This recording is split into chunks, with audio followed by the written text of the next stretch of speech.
Ito ang mga dahilan bakit masarap tumambay sa Via Mercato.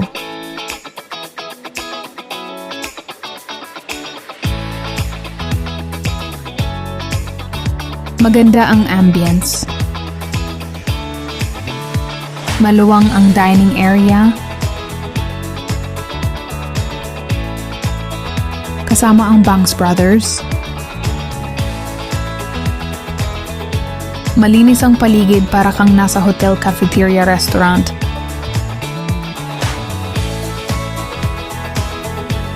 Marami kang pagkain na pagpipilian. Pwede ka mag-videoke.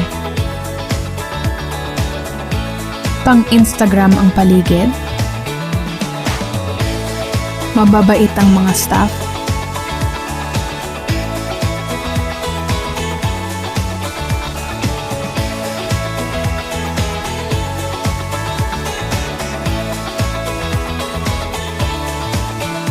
Kaya tara na sa Via Mercato.